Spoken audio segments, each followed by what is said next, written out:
What's up, guys? This is Heis, and welcome back to Stories from the Shop. This is the series where we talk about all of the various fun railroad stories I've experienced, whether it was at BNSF or Sound Transit, or currently or historically at the Colorado Railroad Museum in my case.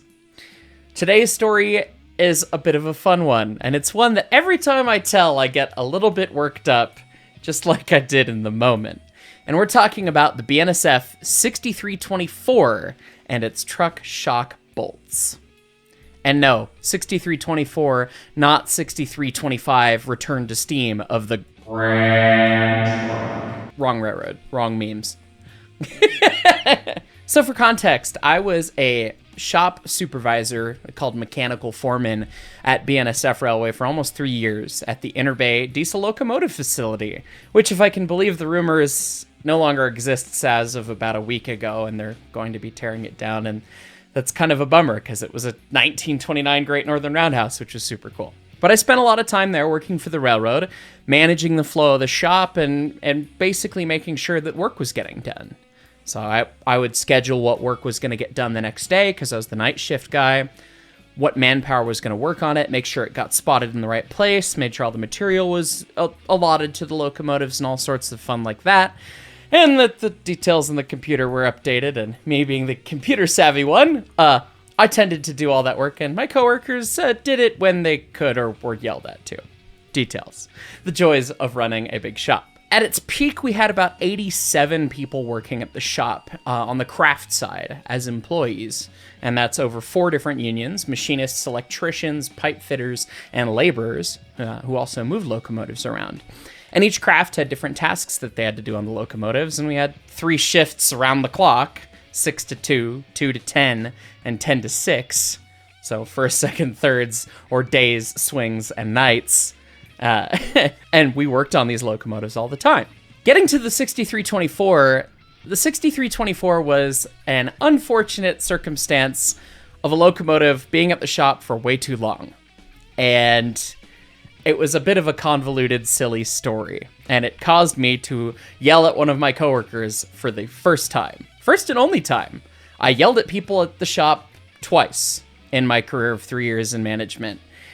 And I wanted to probably hundreds of times, but I'm a very patient man with a very long fuse. But this is the first time I ever had to yell at somebody. And he's the nicest guy in the world. If you're out there, Mr. Winkle, you know who you are. One of the nicest, most empathetic, wonderful humans who was great at working with the guys. He was a better leader than I ever could be. Let's start with the defect. What happened to 6324? Well, it was what we call a level 1 set out. And if you watch my video about railroad defects, you know that means that the locomotive was so broken that it could not be moved. So how to get to the shop? What was the deal? Well, the locomotive, I can't remember if it locked up a traction motor or locked the pinion up and the wheel wouldn't spin. I think that's what it was. And so on day shift, the mobile machinist, one of our guys from the shop, would go out in the company truck and deal with all sorts of things around the terminal. And anytime this sort of thing happened, it was top of their priority. So this engine got set out, I believe it was in South Seattle, and had a locked up wheel set. So they had to pick it up with cranes in the field, roll the truck out, pick the truck up off the wheel set, and put an idler wheel set in so that they could get it back to the shop. And the reason they put an idler wheel set in rather than a new traction motor is that there's really specific requirements for what size wheels you can use on a 6-axle diesel locomotive. You have to have wheels within a certain size range, because if you have wheels too big, the truck would float. If the middle wheel was smaller, or if you had 2 big ones and then a small one, that wheel would float and you would get teeter-totter action going. So it's federally regulated what size to get, and the wheels all come the same size, and sometimes if you've got a reconditioned motor with older wheels, you can get the right size, but there's always a long lead time on that sort of thing. So it's easiest to just lift the thing up, get it the situation where it's stuck, taken care of, get it to the shop, and then install a properly sized traction motor, or re-wheel it if appropriate, and all that sort of thing. So they went out with cranes, lifted the engine, got the truck out, put the idler wheel set in, and then sent the engine to the shop.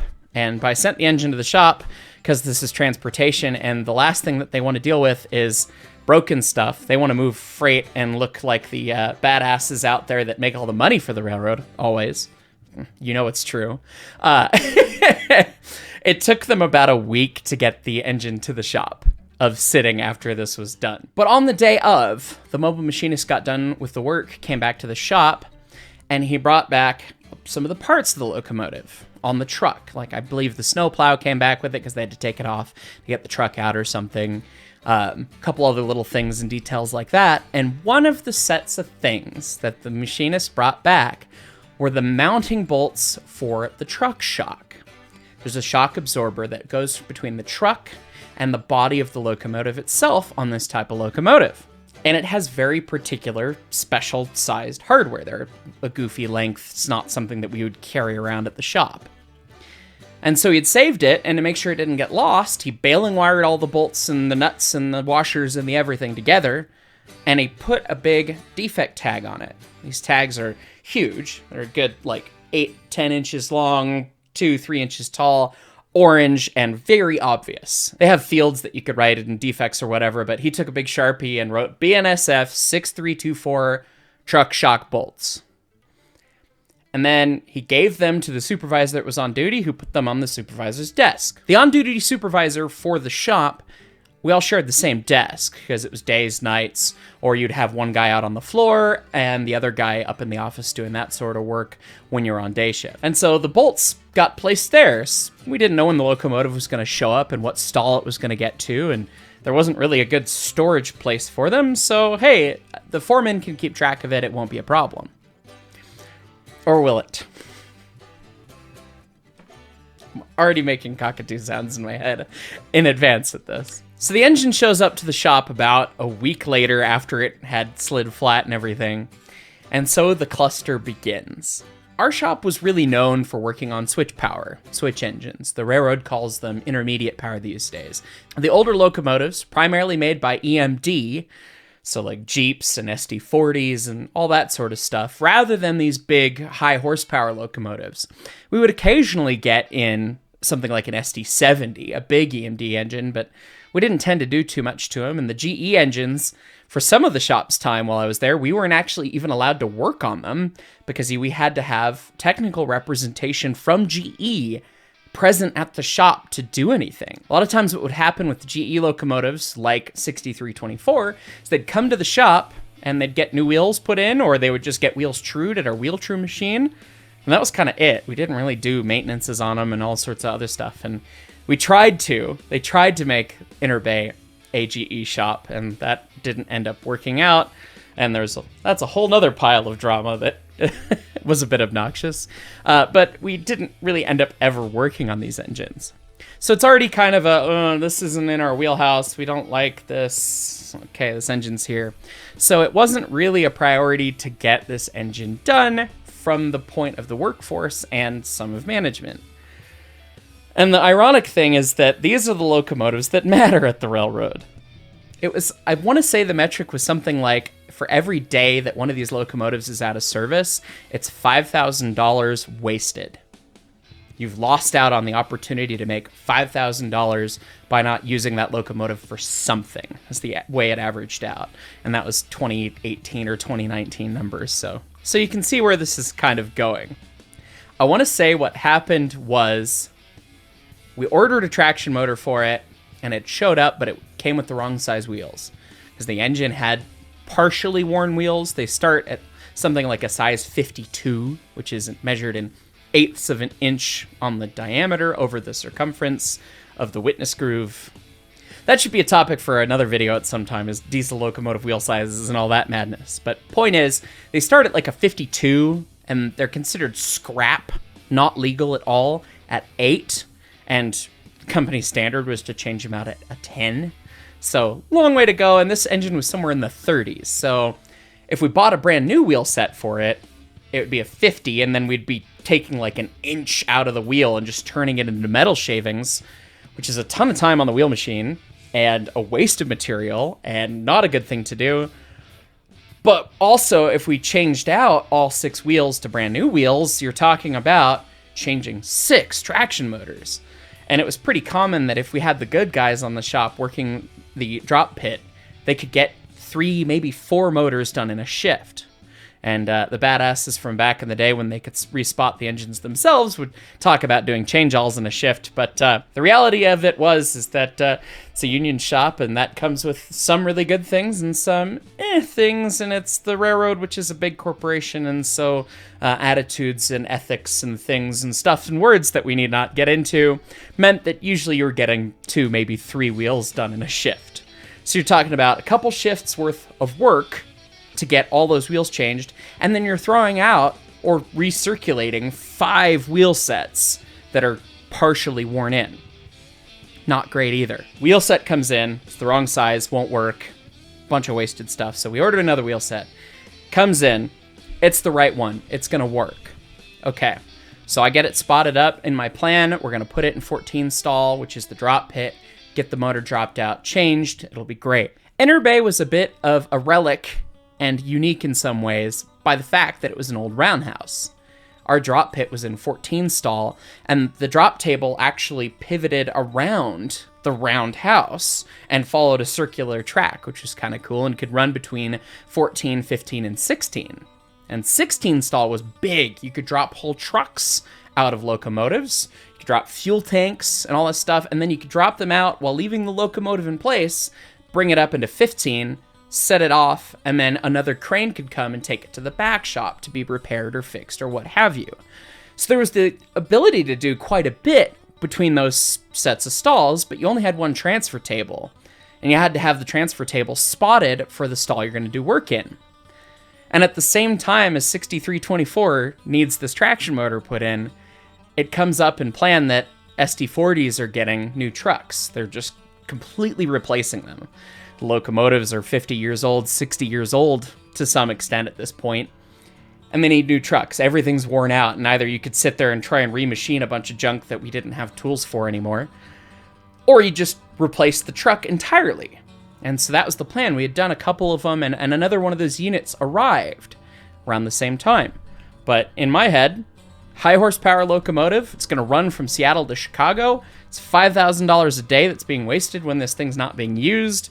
And as management, we were coached to try and run the business like it was your business. And so I prioritized the big choo-choo. Let's do the one that's going to go make us money instead of one of the 16 SD40s that works for the Pasco hump. They have the other 15 of them still in service. They have extras for maintenance for a reason. And so I come back in, and I see that the 6324 is still sitting on 14 stall, and it's like, okay, well, why is it still there? They should have been able to change one motor, get it outside, and it'll be done. And it's, we decided not to work on it because we got the truck swap, and we wanted to have that planned and ready. And so we're not going to work that one yet. So, okay, sure, we'll throw the plan away and work on the truck swap that's not terribly important. Sure, fine, okay. And this is on a Friday.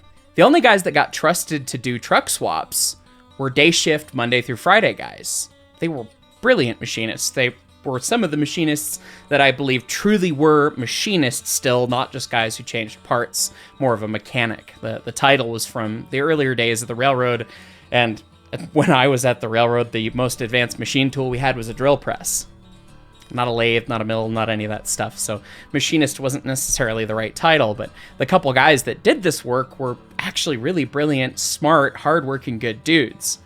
But they only worked Monday through Friday, and they started this on a Friday.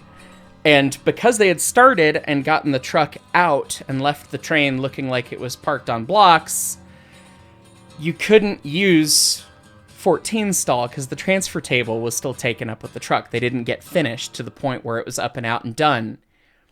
And so for another couple days, the engine sits there. Okay, screams. This is just lost productivity at this point. This engine is an easy one to finish, and we're just not getting the job done. Okay? I go on my weekend, come back, 6324 is still at the shop, and it's outside. Not in 14 stall or anything. Truck swap got finished Monday or Tuesday. I came back in, and Wednesday we were doing, I think, 4 on, 3 off, 3 on, 4 off at the time. So the schedule was kind of confusing, but I digress. And it still hadn't been fixed. It's like, well, why didn't you do it after the truck swap? It's like, oh, well, it's not a locomotive that we really work on all that often. It's whatever. We weren't sure on the status. And it's just like, oh my God, the communication is enough to kill a man. Ugh. So finally, I'm here. I'm making a plan. 6324 goes into the drop pit again. Easy maker for tomorrow. We're going to get this locomotive released. The power desk and the yard will see that we're saying we're releasing 6324 tomorrow, and they will count on it to pull a train to Chicago. If they're short on power, they're going to count on the stuff coming out of the roundhouse. And they kind of counted on it and didn't really believe us because we were kind of known as the black hole of the railroad where big locomotives went to die. Maybe that's why the shop got closed. So anyway, easy maker.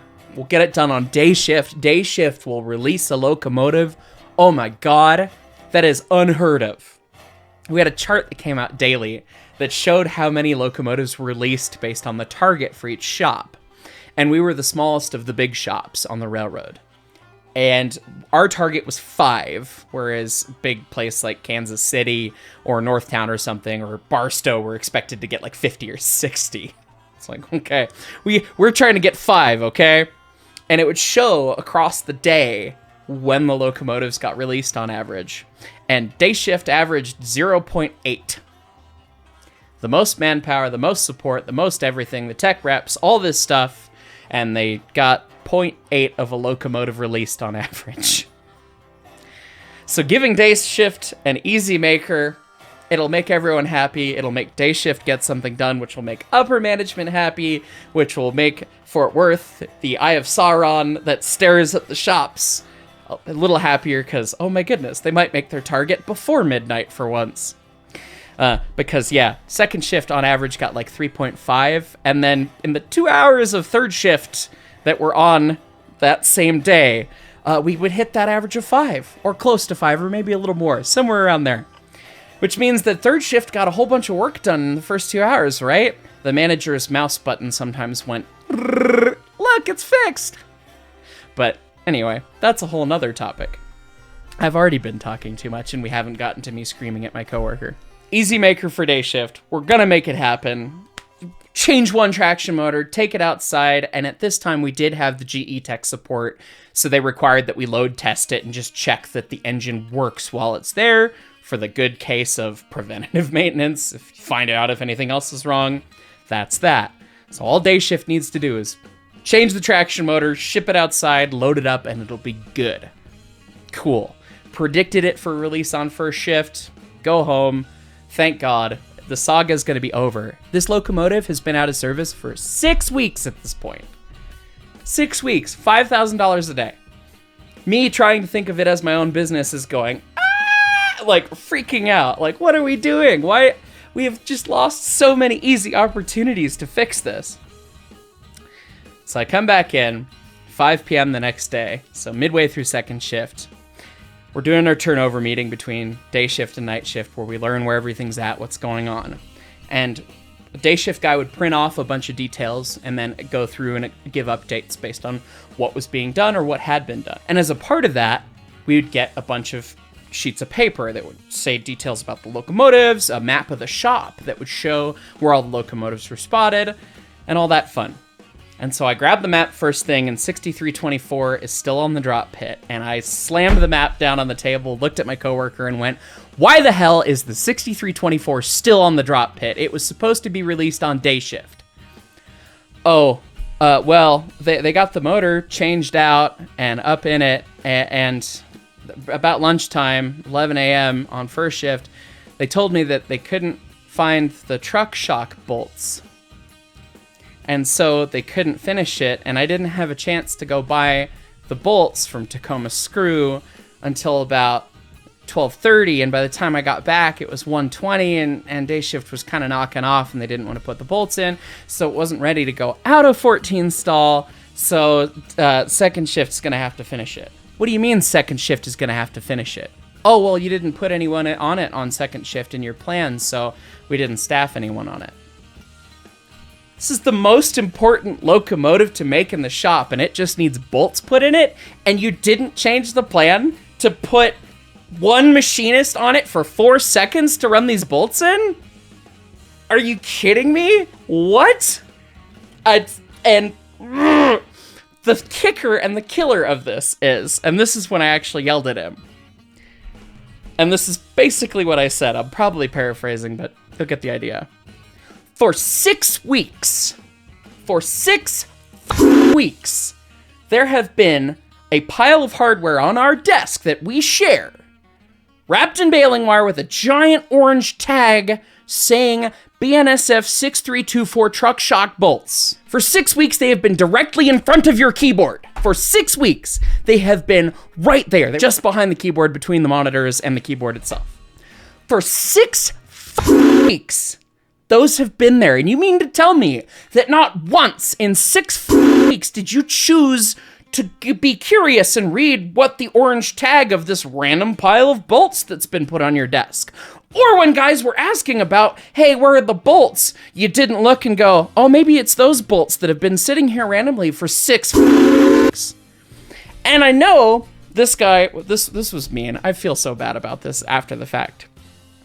This gentleman, and again, he was the sweetest human of all time. Still is, presumably. I haven't chatted with him in a couple years. He was not very good with computers or typing. And so you'd watch him put his password in, and he would do it one index finger at a time. I actually stopped the shop's production by pulling a prank and swapping the M and N keys, and one of the supervisors couldn't actually put their password in because they didn't have any mechanical memory for where the keys go and where it was that bad. And so I feel really bad about this, but this is me being heated and cockatoo and everything, and the only time in 3 years, basically, okay? Cut me some credit. And I go, and you're a finger finder typer, so I know you're looking at the keyboard every day, and you never looked 2 inches beyond it? Are you kidding me? No. That was the response, was just, no, I didn't look. Okay, screams. So, turnover ends. I go back out, go to my desk. Lunch ends on second shift. It ended at, I think, 5:20, so dinner time, but it was called lunch because it was mid-shift. And one of my favorite machinists, who was not a particularly hard worker, but just favorite people in the way that he worked for the railroad. This man loved to break stuff. I know that there's at least like 6 people from the shop still watch my YouTube. Hi. Initials TG, big, tall, beard, motorcycle. Yeah, that guy. He walks in and he loved nothing more than to give supervisors bad news. Like, that was his favorite thing in the whole wide world. But he was actually a pretty solid worker too, and was pretty knowledgeable. So I enjoyed him, except for when it was causing me cockatoo pain and all this stuff. But I digress.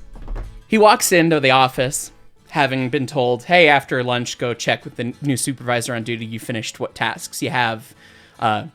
Figure it out with him. And I regaled the machinist with this whole tale that I've just told you. Well, at least the most recent bit about the coworker and the bolts and the screaming and saying, hey, there's new bolts back there. They bought new hardware. Go put it in. Let's get this thing outside and load test it. And he goes, okay, I got it. 15 minutes later, he comes in with that signature smile that this guy had of, I get to tell you something that's gonna make you mad. So much fun. I've got another story that maybe I'll have to tell on Stories from the Shop about this machinist, where I told him to go break a locomotive. Which, yeah, next time on Stories from the Shop.